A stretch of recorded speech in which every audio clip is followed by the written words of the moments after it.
There's a lot of great food within 100 miles of here. Reporter Danny Carson went to sample some local food last Wednesday. I hope he brought some back.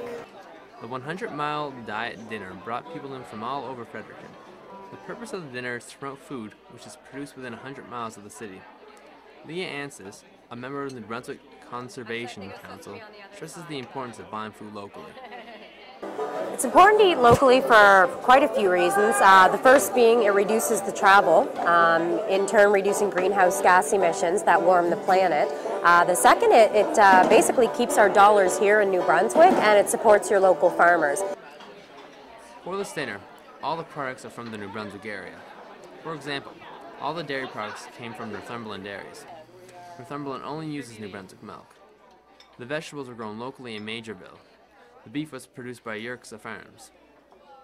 Dr. Susan Masham, a professor at St. Thomas, is aware that buying local is a part of a broader issue. Well, the global food system is not working. It's not delivering food to millions of people in the international context. We're eroding our capacity to provide food to people. Hunger is an issue that has prevailed in the post-World War II era.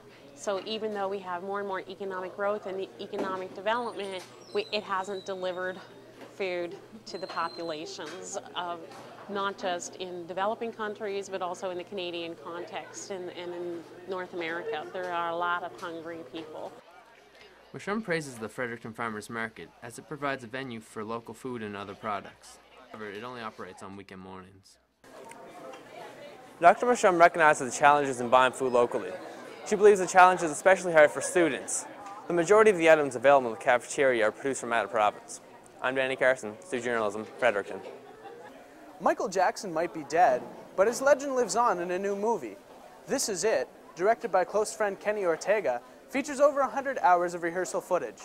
MJ fans moonwalked their way to theaters for one last look at the King of Pop. The dance moves and music of the late Michael Jackson are recognized by people worldwide. His concerts shocked fans from as early as ABC with the Jackson 5 to Thriller, the largest selling album of all time. Fans circled October 28th on their calendars for the premiere of Michael Jackson's This Is It, a film celebrating his life.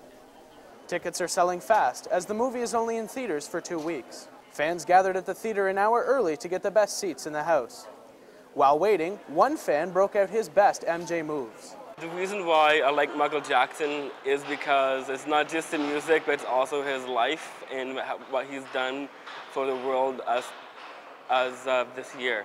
And the first song, the other reason why I love him is because one of his songs, Will You Be There, was the first song I ever loved.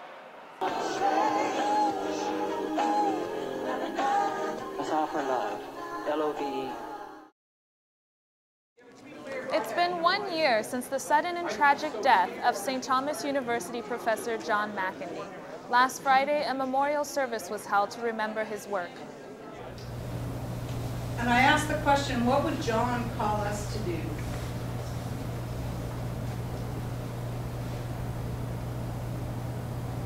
And first and foremost, I'm reminded that grief and mourning